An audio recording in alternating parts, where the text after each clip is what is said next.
This isn't just a story about revenge. It's about what happens when a gate agent's split-second decision, fueled by prejudice, collides with a man who refuses to be a victim. A man who, after being publicly humiliated and denied his flight, made a single phone call that changed everything.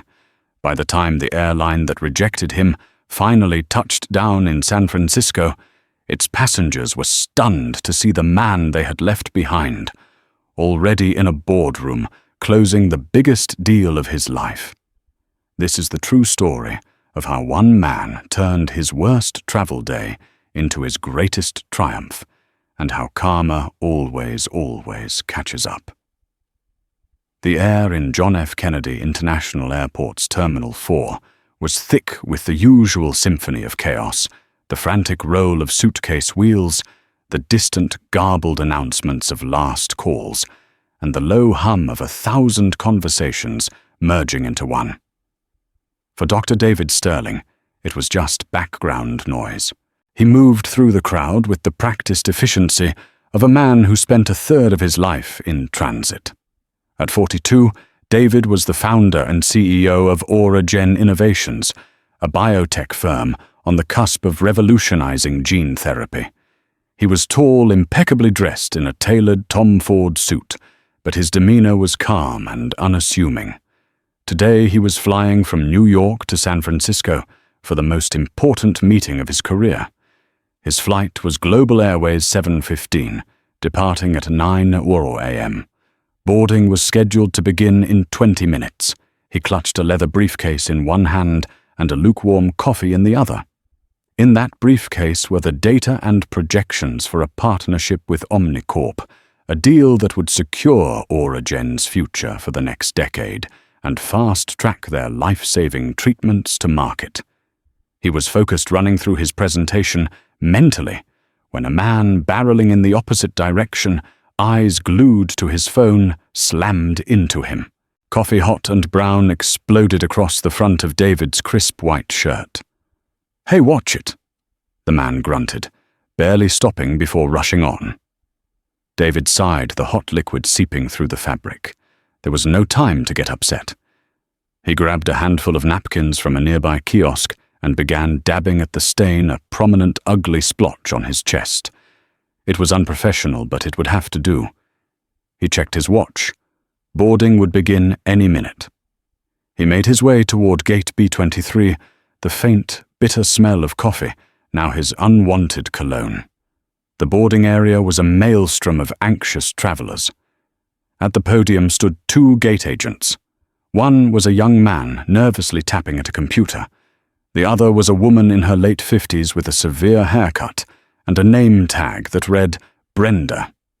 She commanded her small domain with the weary authority of someone who had seen it all and was impressed by none of it. Her eyes, sharp and judgmental, scanned the assembling crowd. David took his place in the priority boarding lane, his first-class ticket a small comfort. He could feel Brenda's gaze sweep over him, lingering for a moment longer than necessary. He saw her eyes flick down to the coffee stain, and her lips tightened into a thin, disapproving line. He ignored it, focusing instead on his phone, pulling up the final email from his CFO. "We are now ready to begin boarding Global Airways Flight 715 to San Francisco." Brenda announced, her voice, tinny and devoid of warmth. She called for passengers with disabilities and families with small children, her tone suggesting they were a personal inconvenience. Then she called for first class. David stepped forward, presenting his phone with the boarding pass displayed. Brenda scanned it, but her eyes weren't on the screen. They were on him. "Sir," she said, her voice low and accusatory, "have you been drinking this morning?" David blinked, taken aback. "I'm sorry." "I asked if you've been drinking," she repeated louder this time, causing a few people behind him to stir and crane their necks. "I can smell it from here." David was stunned into a brief silence. He was smelling coffee, the result of a clumsy stranger. "No, I haven't. A man just spilled his coffee all over me." He gestured to the large brown stain. Brenda sniffed theatrically, her nose wrinkling in disgust. "It smells like Irish coffee to me. Strong." A murmur went through the line. David felt a hot flush of anger and embarrassment creep up his neck. He was a CEO, a scientist with a PhD from Stanford, about to close $1 billion deal, and he was being accused of being drunk at 8:45 in the morning. He kept his voice level, refusing to give her the reaction she seemed to be baiting. "Ma'am, I can assure you it is just coffee. I have not had a single drop of alcohol. I am on my way to a very important business meeting." "Everyone has an important meeting," Brenda retorted, her voice dripping with cynicism. She tapped a few keys on her terminal, a definitive final sound. "I'm not comfortable with you boarding this aircraft in your current state.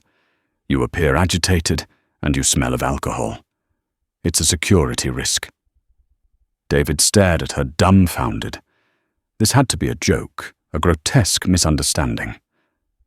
"My current state. I am perfectly calm. You are the one making baseless accusations." He looked past her to the younger agent, who was studiously avoiding eye contact, pretending to be absorbed in his own screen. "Sir, you're causing a scene," Brenda said, her voice rising in volume. Now everyone was watching. A man in the main boarding line pulled out his phone and began to discreetly record. David saw it out of the corner of his eye. "You are creating this scene," David replied, his voice still measured, but now laced with steel. "I am a paying passenger in first class. Scan my ticket and let me board the plane." "I will not," she said, crossing her arms. "You are being denied boarding.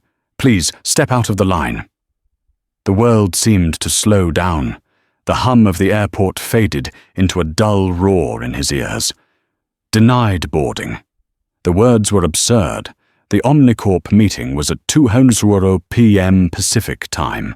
This flight, GA715, was the last one that would get him there with time to spare. Missing it wasn't an option. It would be a catastrophic failure, a sign of unprofessionalism that Omnicorp would never forgive. The deal and perhaps his company hung in the balance. He had been profiled. He knew it with a sickening certainty. The expensive suit, the confident posture, his very presence as a successful black man in the first-class line, it had all combined in Brenda's mind to create a caricature she could not accept. The coffee stain was just the pretext, the flimsy hook upon which she could hang her prejudice. He felt a familiar, weary anger, but he pushed it down. Panic was a luxury he couldn't afford. Logic and reason were his only weapons. "I'd like to speak with your supervisor," David said, his voice cold and precise. Brenda smiled, a thin, triumphant smirk. "Of course. He'll tell you the same thing." She picked up a phone, never breaking eye contact with David, and spoke into it. "Michael, I have a situation at B-23. A belligerent passenger. I'm denying boarding." The word belligerent was a punch to the gut.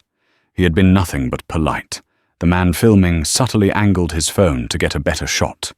David stood his ground, a statue of indignation, amidst the river of boarding passengers, who were now being rerouted around him, casting him curious and pitying glances.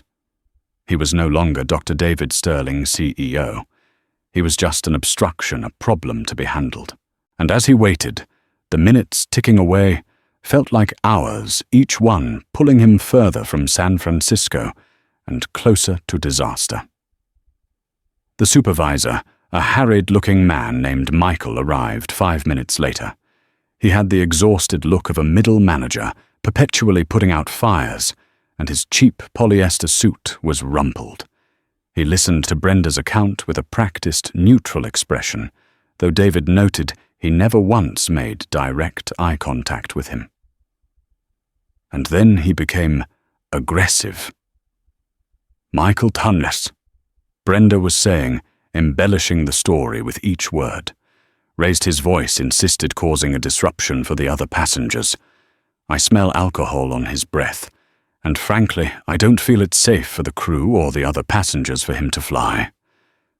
Michael finally turned his gaze to David, his eyes tired and already decided.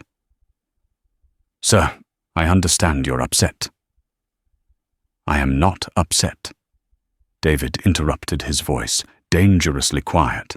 "I am being subjected to a false and discriminatory accusation. Your employee is lying.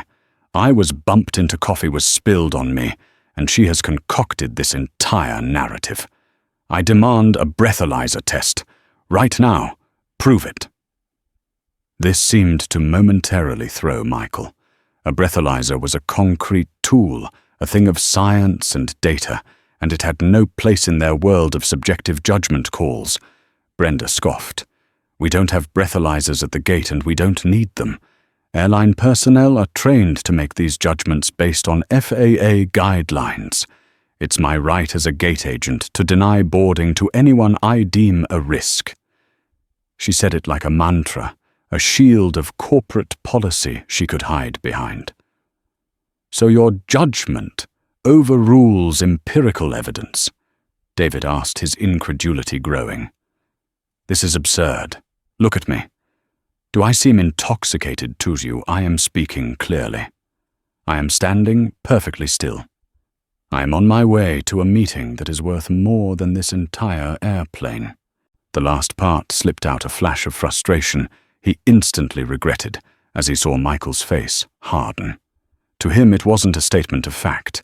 It was a boast, an arrogant challenge to his authority. "Sir, there's no need for threats or exaggeration," Michael said coolly. "Brenda is one of our most experienced agents. I have to trust her assessment of the situation. You are causing a scene." "She created the scene," David insisted, feeling like he was in a Kafka novel. "I am the victim here. First of the man who ran into me, and now of your employee's prejudice." In the background, the final boarding call for GA 715 echoed through the terminal. The jet bridge door was about to close. Panic, cold and sharp, began to prick at David's composure. Among the last passengers to board was a man in his late 60s with sharp features and an aura of quiet power. He wore a simple but exquisitely tailored blazer. It was Robert Chen, the lead board member from Omnicorp, the very man David was flying to meet. Their teams had arranged for them to be on the same flight, a coincidence to be used for a brief, informal chat before the formal meeting. Robert paused, his eyes widening slightly as he saw David locked in a standoff with the gate agents. He started to walk over. "David, is there a problem?" Before David could answer, Brenda stepped forward, physically blocking Robert's path. "Sir, we're finishing boarding. Please get on the plane." "But that's Dr. Sterling," Robert said, his brow furrowed in confusion. "We have a meeting in San Francisco. He's with me." This was it, David thought. A lifeline. The testimony of a respected older businessman would surely cut through this nonsense. Brenda, however, was unmoved. If anything, her resolve hardened. This was no longer just about a perceived threat. It was about her authority being questioned. "I'm sorry, sir, but your associate is not in a condition to fly today. Please board the plane now, or you may miss your flight as well." Robert Chen looked from Brenda's implacable face to David's look of stunned disbelief. He was a man who understood power dynamics, and he could see that this was a battle he could not win here, not without causing a bigger incident that would delay everyone. He gave David a look that was a mixture of apology and bewilderment. "I'll call you when we land," he mouthed before being ushered onto the jet bridge by the younger agent. The door swung shut with a heavy final thud. The engines of the Airbus A321 began to whine, spooling up for departure. It was over. The plane was leaving, and he was not on it.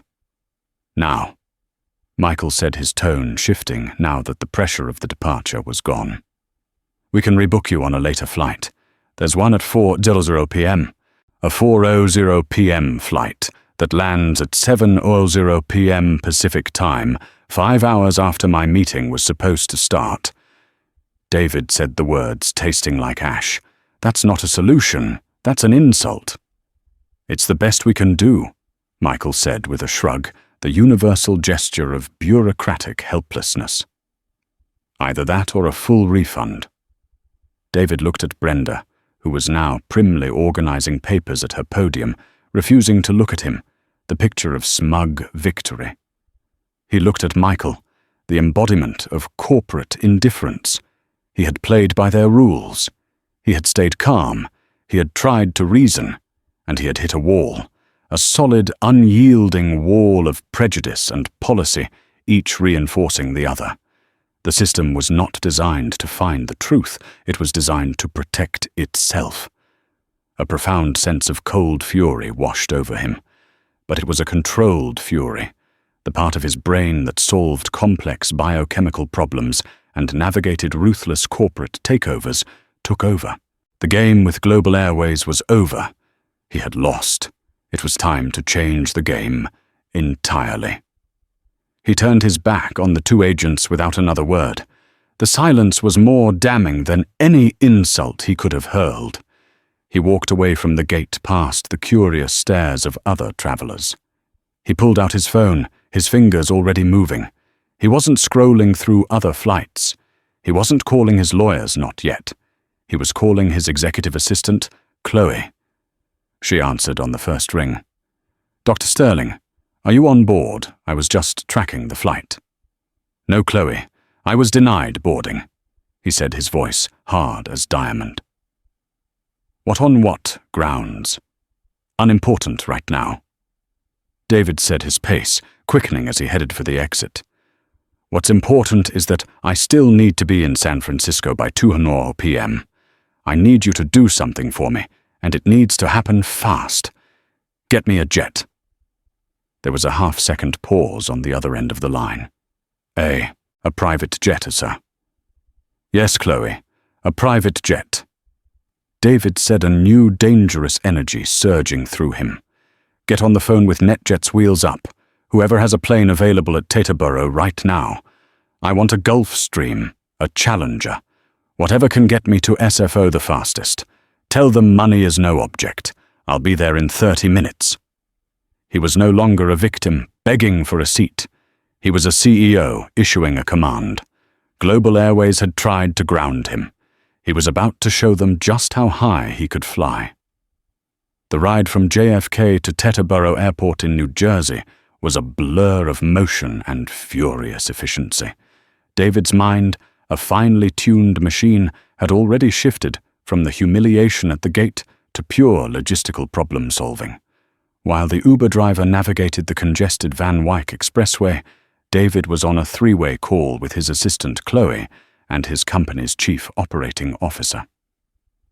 The Omnicorp deal is paramount, David stated, his voice a low, urgent hum. Inform their senior VP that I've been unavoidably detained by an airline logistics issue, but I will be at the meeting as scheduled. Do not give details, just project absolute confidence. Understood, the COO replied. What about Robert Chen? He's on the flight. He knows what happened, or at least he saw part of it. When he lands, he'll either be an ally or a skeptic. Our performance at that meeting will decide which, David reasoned. Chloe, what's the status on the jet? Wheels Up has a Cessna Citation X available at the Signature Flight Support Terminal at Teterboro. Chloe's voice was a crisp, reassuring presence. It's one of the fastest private jets on the market. They're filing the flight plan now. The pilots are on standby. Wheels down in San Carlos Airport, which is closer to Omnicorp's headquarters than SFO, in approximately 4 hours and 50 minutes from takeoff. I've already forwarded your passport details and paid the charter fee from the executive account. Excellent. Have a car waiting for me at San Carlos.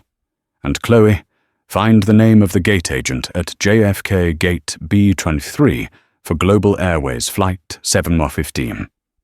"Already on it, sir," she replied. By the time David's car pulled up to the private aviation terminal, the world had transformed. Gone were the snaking lines, the blaring announcements, the sticky floors, and the palpable tension of commercial travel. Here the air was quiet. A concierge greeted him by name at the door, taking his briefcase. The terminal, known as an FBO fixed-base operator, felt more like the lobby of a five-star hotel. Polished marble floors, plush leather armchairs, and complimentary refreshments laid out on a mahogany table. "Dr. Sterling, your aircraft is ready for you whenever you are," the concierge said with a polite smile. "The pilots are completing their final checks." Through the floor-to-ceiling windows, David saw it. The Citation X sat sleek and poised on the tarmac, its twin engines gleaming in the morning sun. It was a silver dart, a symbol not of luxury but of power, the power to bypass the bureaucratic walls that had been thrown up in front of him, the power to reclaim his time, his dignity, and his destiny. The cost was astronomical, tens of thousands of dollars for a one-way flight. To some, it would be an unthinkable extravagance. To David, it was a necessary business expense, an investment in salvaging $1 billion opportunity. He walked out onto the tarmac, the smell of jet fuel sharp and clean in the air. The two pilots, a man and a woman in crisp uniforms, greeted him at the base of the stairs. There were no lines, no security screenings where he had to take off his shoes, no gate agents questioning his sobriety. There was only a respectful, "Welcome aboard, Dr. Sterling." He stepped inside. The cabin was a cocoon of cream leather and polished wood. There were seats for 8, but today he was the sole passenger. He settled into a wide, comfortable chair, the coffee-stained shirt suddenly feeling ridiculous in these opulent surroundings. He took off his suit jacket, loosened his tie, and accepted a bottle of sparkling water from the co-pilot. Within 10 minutes of his arrival at Teterboro, the cabin door was sealed, the engine spooled up with a powerful roar, and the jet was taxiing to the runway. He felt a surge of acceleration that pressed him back into his seat, far more forceful than any commercial airliner. They were airborne, climbing steeply into the sky, leaving the sprawling chaos of New York City behind. As the jet leveled off at 40,000 feet, far above the commercial flight paths, David finally allowed himself a moment to breathe. The fury was still there, a hot coal in his chest, but it was being channeled into pure, unadulterated focus. He opened his briefcase. The Wi-Fi was fast and reliable. He connected his laptop and pulled up his presentation. He wasn't just going to attend this meeting. He was going to dominate it. He would be so prepared, so flawless, that the morning's incident would become a mere footnote, a bizarre anecdote of corporate travel. He spent the next 4 hours refining his pitch-tweaking financial models and rehearsing his talking points. He was fueled by adrenaline and a righteous indignation that sharpened his intellect to a razor's edge. Meanwhile, 10,000 feet below him, Global Airways Flight 715 was encountering problems of its own. Aboard GA 715, Robert Chen sat in seat 2A, nursing a club soda and a growing sense of unease. The scene at the gate had been deeply unsettling. He had known David Sterling by reputation for years, a brilliant, no-nonsense innovator. The idea of him being drunk or belligerent was laughable. What he had witnessed felt wrong. It was a quiet, ugly abuse of power, and it had left a sour taste in his mouth. He was a shrewd businessman who prided himself on reading people, and the gate agent Brenda had struck him as a woman who enjoyed her authority far too much. He glanced around the first-class cabin. The other passengers were settling in, but there was a buzz of conversation. The man who had been filming at the gate was 2 rows behind him, and he was showing the video to his seatmate, their heads bent together in whispered conspiracy. The story was already taking root. An hour into the flight, The captain's voice came over the intercom, crackling with forced cheerfulness. "Folks, this is your captain speaking. We're experiencing some unexpected headwinds, which are going to slow us down a bit. On top of that, air traffic control is reporting some congestion over the Rockies, so they're putting us in a slightly altered longer flight path. We're now estimating our arrival at SFO to be about 45 minutes behind schedule. We apologize for the inconvenience." A collective groan went through the cabin. For Robert Chen, a 45-minute delay was more than an inconvenience. It pushed their arrival time perilously close to the 2:00 p.m. meeting. He'd have to go straight from the airport to Omnicorp headquarters in San Mateo. There would be no time to freshen up, no time for a pre-meeting call with his own team. It was sloppy, and he hated sloppy. His thoughts returned to David. If he wasn't on this flight, how could he possibly make the meeting? He felt a pang of disappointment. He had been a champion for the Aura-Gen deal within Omnicorp, impressed by David's vision and technology. But a failure to show up for a pivotal meeting, regardless of the reason, would be a black mark. It would signal an inability to overcome obstacles, a trait he had no patience for. His allies on the board would use it as ammunition to sink the deal. 2 hours later, things got worse. The seatbelt sign chimed on, and the plane began a series of gentle but noticeable banks. The captain came on the line again, his voice now stripped of its earlier bonhomie. "Apologies again, folks. We've been alerted to a minor maintenance issue with one of the hydraulic flap sensors. It's not a safety of flight issue, but per our protocols we're required to divert to the nearest suitable airport for an engineering check. We'll be landing at Salt Lake City International in approximately 20 minutes. The cabin erupted in a chorus of frustrated sighs and angry muttering. A diversion. Now they would be hours late. The 2:00 p.m. meeting was for Robert Chen officially impossible. He leaned back in his seat and closed his eyes. The Aura-Gen deal was dead. What a mess. The airline had not only unfairly denied its best customer boarding, but it had also failed to deliver the rest of them to their destination on time. The irony was bitter. High above the weather and the air traffic, David Sterling's flight was a study in serene efficiency. There were no headwinds of concern, no diversions. The Citation X sliced through the thin, cold air of the stratosphere like a scalpel. He had finished his work, eaten a light, catered lunch of seared ahi tuna and quinoa salad, and had even managed a 20-minute power nap. The co-pilot entered the cabin. "Dr. Sterling, we're beginning our descent into the Bay Area. We should be on the ground at San Carlos in about 25 minutes. The car you requested is confirmed and will be waiting for us on the tarmac." "Thank you," David said, gathering his papers. He felt rested sharp and more prepared than he had ever been. He looked out the window at the patchwork of the California landscape unfolding below. He had turned a moment of profound disrespect into an opportunity. He hadn't just salvaged his schedule, he had upgraded it. He landed at San Carlos Airport at 1:15 p.m. Pacific Time. A sleek, black Tesla Model S was waiting just a few yards from the plane. His briefcase was transferred, he shook hands with the pilots, and within 2 minutes of landing, he was on Highway 101, heading north. The Omnicorp campus was a mere 10-minute drive away. He arrived at 1:35 p.m., a full 25 minutes early. He used the time in the pristine, marble-floored lobby to visit the men's room, wash his face, and put on the spare shirt he always kept packed in his briefcase. When he emerged, the coffee stain was gone. He looked cool, collected, and completely in control.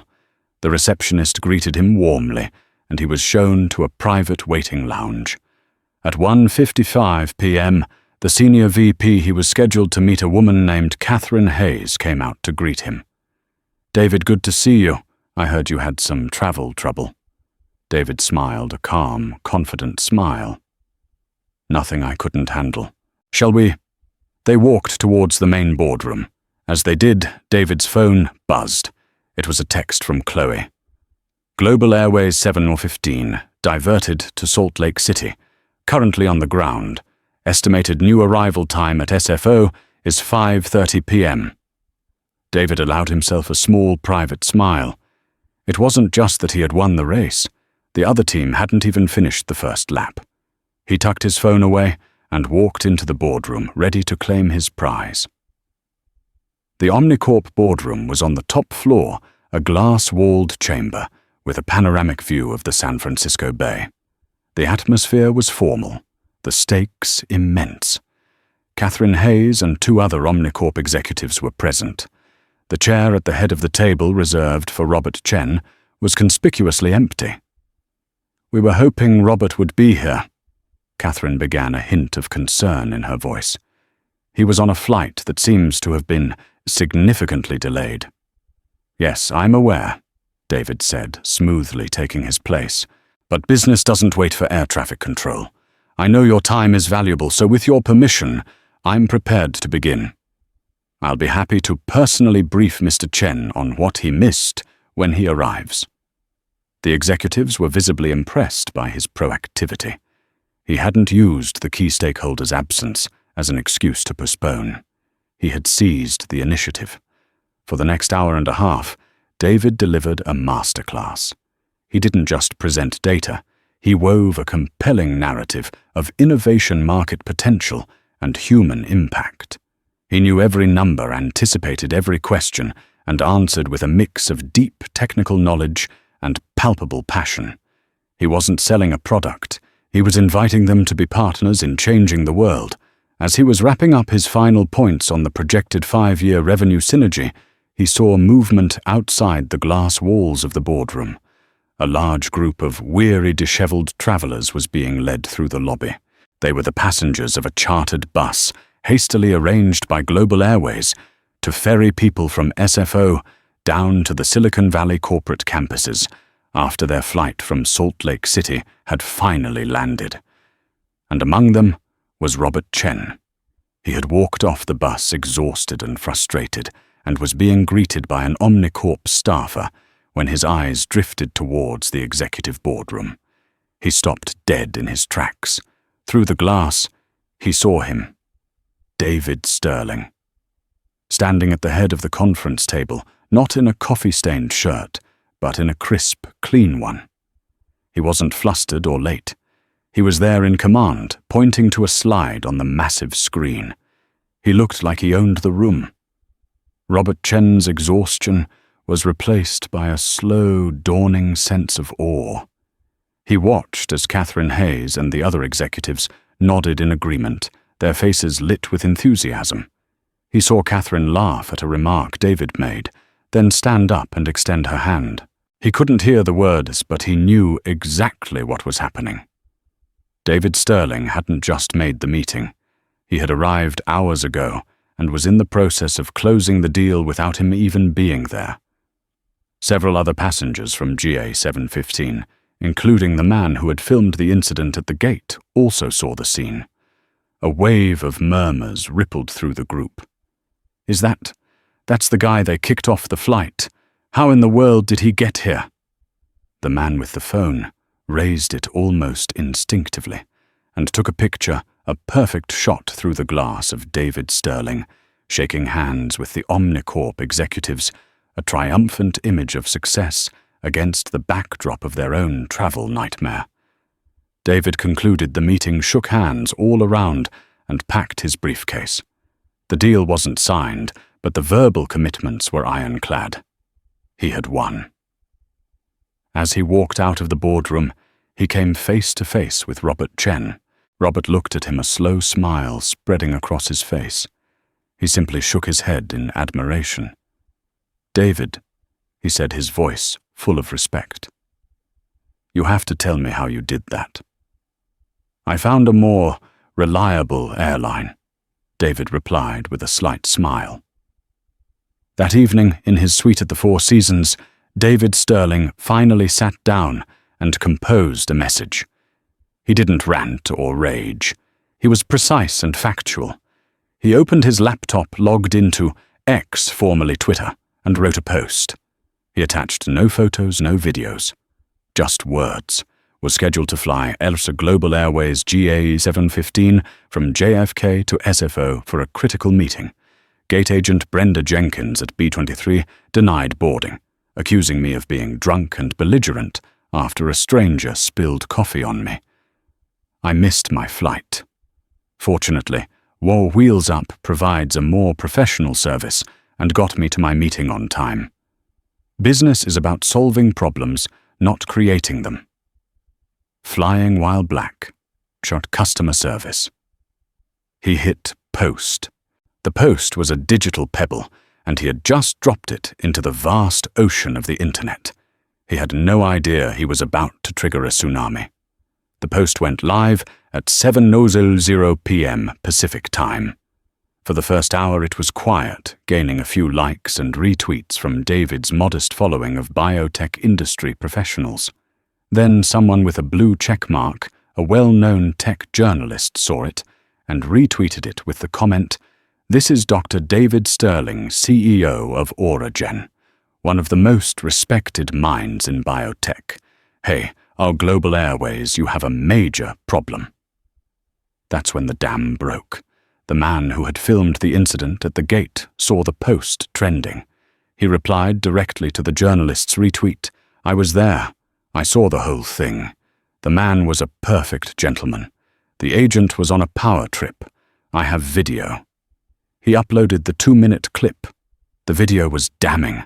It showed David calm and composed, asking for a supervisor, while Brenda's voice could be heard loud and accusatory. It captured her dismissal of Robert Chen. It was a clear, unbiased record of the event, and it completely corroborated David's account. By morning, the story was everywhere. Brenda the gate agent and How Fly the Prejudiced Skies were trending worldwide. Major news outlets, CNN, the New York Times. The Wall Street Journal picked up the story. It was the perfect viral storm, a clear case of racial bias, a David versus Goliath narrative, and the ultimate best revenge subplot of the private jet. The photo taken through the boardroom window became the story's iconic image, splashed across news sites and morning shows. Global Airways was engulfed in a public relations firestorm. Their social media channels were flooded with outrage. Their stock price wobbled, dipping several points in pre-market trading. The corporate headquarters went into full-blown crisis mode. The first official response was a boilerplate disaster. Global Airways is committed to diversity and inclusion. We are investigating the incident. The public mocked it mercilessly. The pressure mounted. Inside the company, the investigation was swift and brutal. They pulled the gate's security footage, which had audio. They interviewed Michael, the supervisor, who, fearing for his own job, threw Brenda under the bus completely. They saw the public comments from Robert Chen, an Omnicorp board member, and a highly valued elite status flyer, who had publicly confirmed David's version of events. For Brenda Jenkins, her world fell apart in less than 24 hours. She arrived for her morning shift to find herself intercepted by 2 stern-faced HR executives and the head of JFK airport operations. She was ushered into a windowless room. They didn't ask for her side of the story. They didn't want it. She was a liability, a public relations nightmare made flesh. "Brenda, we're terminating your employment with Global Airways effective immediately." The HR director said, his voice devoid of any emotion. Brenda was stunned. But I was following procedure. He was aggressive. He smelled of alcohol. The video footage, both from airport security and from a passenger, shows you were the aggressor, Brenda, the director said coldly. And multiple witnesses, including the passenger himself, state it was coffee. You made a bad judgment call that has resulted in catastrophic brand damage to this airline. A bad call. I've been here for 30 years, she protested, her voice cracking. I have a perfect record. Your record is no longer relevant. Please collect your personal belongings from your locker. Security will escort you from the premises." She was fired. Just like that. 30 years of service, of dealing with unruly passengers and navigating thankless holiday shifts, wiped out in an instant. As she was walked out of the terminal, a pariah in the place she had once ruled, she saw her own face on one of the terminal's news screens. She was the villain in a global news story. The weeks that followed were a descent into a private hell. Her name and face were everywhere. She was doxxed online. She received threats. Friends stopped calling. Neighbors would cross the street to avoid her. She tried to find another job in the airline industry, but she was radioactive. No one would touch her. The name Brenda Jenkins was now synonymous with corporate racism. She spiraled into a bitter resentment. In her mind, she was the victim. She had been doing her job. Dr. Sterling, with his fancy suit and his private jet, was a symbol of an elite world she despised. He had used his power and wealth to ruin her, a simple, working-class woman. She never once considered that the initial act of prejudice, the small, ugly seed of her own making, was the true root of her downfall. She had held a tiny amount of power at that gate, and she had used it to humiliate a man she felt didn't belong. Now the consequences of that act had stripped her of everything. 3 years is both an eternity and the blink of an eye. In that time, the trajectories of David Sterling and Brenda Jenkins, set in motion by a 10-minute confrontation at an airport gate, had diverged so dramatically they might as well have been living in different universes. For David Sterling, the universe was one of constant expansion. The Omnicorp partnership had been the launch pad. Auragen Innovations, once a promising contender, was now the undisputed titan of the biotech industry. A cover story in Forbes magazine featured a picture of him in one of his lab sleeves, rolled up with the headline, "The Man Who Heals Genes: How David Sterling Turned a Travel Nightmare into a billion-dollar triumph." The article briefly recounted the Global Airways incident, framing it not as a story of discrimination, but as a testament to his resilience and problem-solving genius. His legend had grown beyond his control, polished into a parable for the modern business world. But the event had left a deeper, more private mark on him. The raw helplessness he had felt, the sting of being judged and dismissed based on a stereotype, had solidified a quiet resolve within him. He poured a significant portion of his newfound wealth and his company's profits into establishing the Sterling Foundation. Its mission was simple and direct: to act as a bridge over the financial abyss that separated life-saving medical technology from the people who desperately needed it. The foundation became his passion, a way to wield his immense power, not for revenge, but for restoration. For Brenda Jenkins, the universe was one of constant contraction. After being fired, her world had shrunk with terrifying speed. The public shaming had made her unemployable in any field where a name tag was required. Her 30 years of airline experience were worthless. The friends from work, the ones she'd shared break-room gossip and holiday schedules with, vanished. Her savings evaporated within a year, consumed by mortgage payments and the gnawing cost of living. The bank foreclosed on her modest house in Queens, the one she'd spent 2 decades making a home. Humiliated and defeated, she moved in with her daughter Sarah, a single mother who worked as a receptionist at a dental clinic. They squeezed into a cramped 2-bedroom apartment in a rundown building, the constant sound of sirens replacing the quiet suburban hum she was used to. Brenda's new job was as a cashier at a cavernous budget grocery store. It was a world of fluorescent lights that hummed and flickered, the relentless beeping of her scanner and the smell of bleach and overripe melons. She stood for 8 hours a day, her feet and back aching, her interactions reduced to a monotonous script. Did you find everything okay? Paper or plastic? She who had once held the power to decide a person's travel fate was now invisible. A cog in a machine, her face a mask of weary indifference. The bitterness was a cancer in her soul. She would sometimes see David Sterling's face on a magazine at her own checkout counter, and a hot, acidic rage would burn in her chest. He was a symbol of everything she had lost, the architect of her ruin, the center of her shrunken world. The one source of untainted joy was her granddaughter Lily. At 6 years old, Lily was a whirlwind of bright energy, all gap-toothed smiles and scraped knees. She was the reason Brenda dragged herself out of bed each morning. The nightmare began subtly, a tremor in Lily's hand as she tried to color a sudden stumble in the hallway that was blamed on clumsiness. Then came the headaches and a night terror that culminated in a terrifying full-body seizure. The months that followed were a blur of sterile corridors, bewildering medical jargon, and the agonizing dread of the unknown. They were bounced from pediatrician to neurologist, subjected to a battery of tests, MRIs, EEGs, spinal taps, each one returning inconclusive, each one deepening the shadows of fear around their family.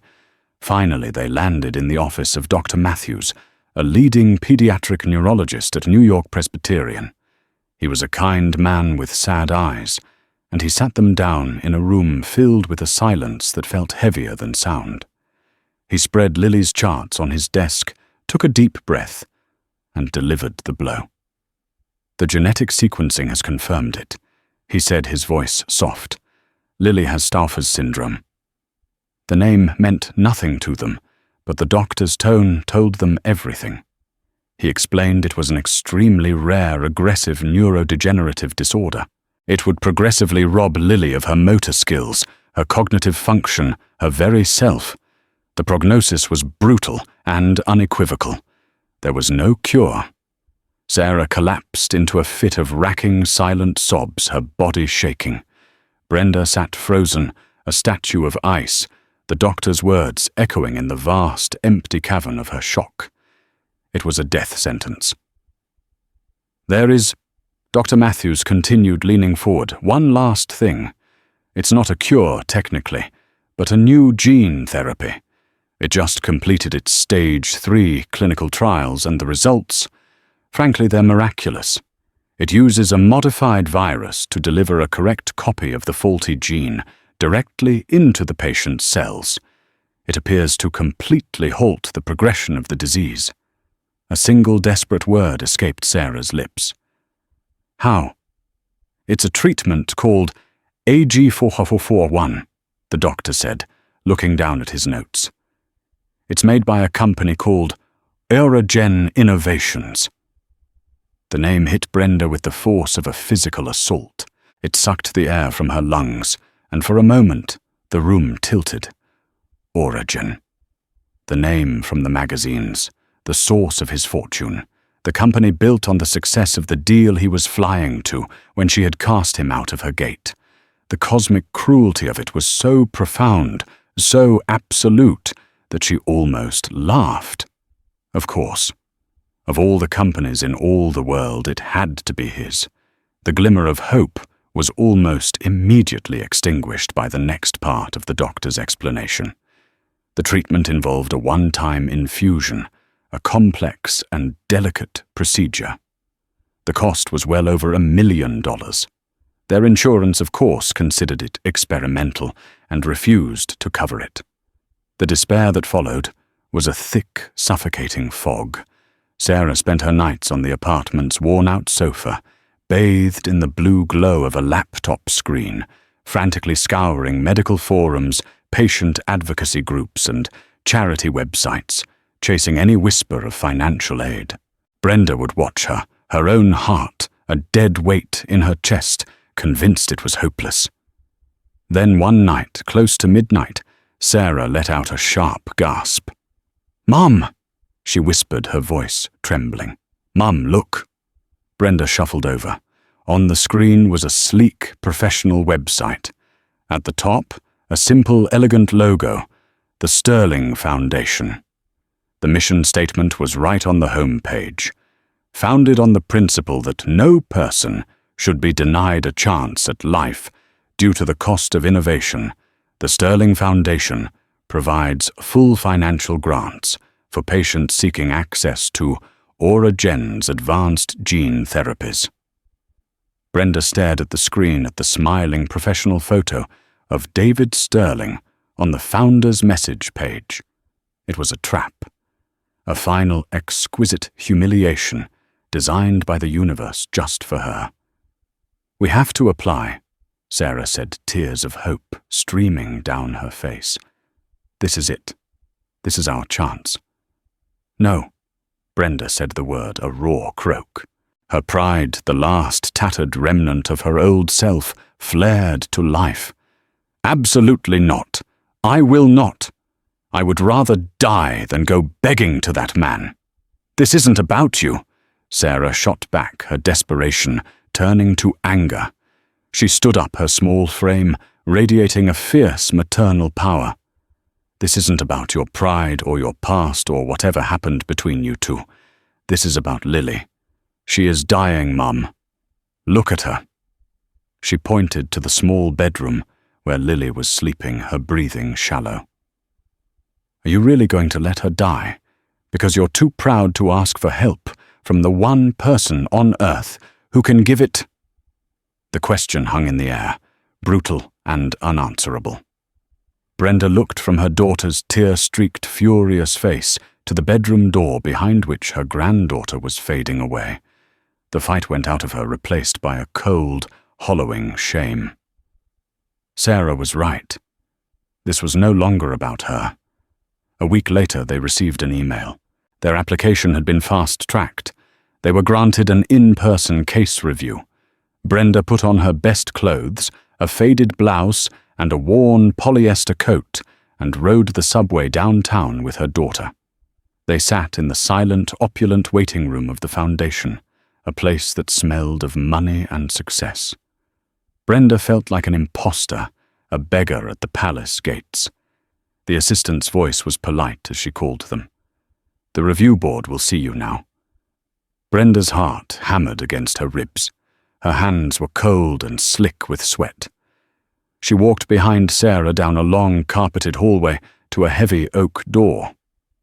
They stepped inside. It was a conference room, dominated by a long, polished table. Two people, a man and a woman in professional attire, sat on one side. In the center, at the head of the table, sat Dr. David Sterling. He looked up from the thick file in front of him, the file with a smiling school picture of her granddaughter clipped to the cover. His eyes, calm and focused, met Brenda's. For a brief second, he saw nothing more than a nervous, desperate woman. Then his eyes narrowed slightly. A flicker of something deep in his memory stirred. He was a man who never forgot a face, especially one that was tied to a moment of profound significance. He looked at her, truly looked at her, the familiar set of her jaw, the severe lines around her mouth, now etched deeper by hardship. And in the space of a heartbeat, he knew. The gate, the accusation. Brenda Jenkins. The professional mask dropped from his face, replaced by a look of stunned, absolute recognition. The air in the room became charged thick with the unspoken weight of their shared past.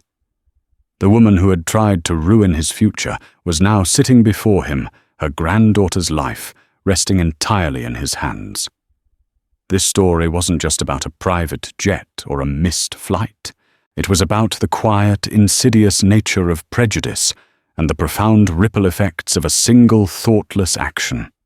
David Sterling's journey wasn't one of simple revenge, but of reclaiming his dignity and refusing to be defined by someone else's bigotry. The ultimate karma for Brenda wasn't losing her job or her reputation. It was being forced to confront the humanity of the man she had dehumanized and to depend on his grace for the life of someone she loved. It's a powerful reminder that our choices, big and small, create the world we live in, and that true character is revealed not in how we treat our friends, but how we respond to our enemies. If this story resonated with you, and you believe in the power of dignity and perseverance, please hit that like button, share this video with someone who needs to hear it, and subscribe to our channel for more true stories that matter. And let us know in the comments, what would you have done in Dr. Sterling's shoes?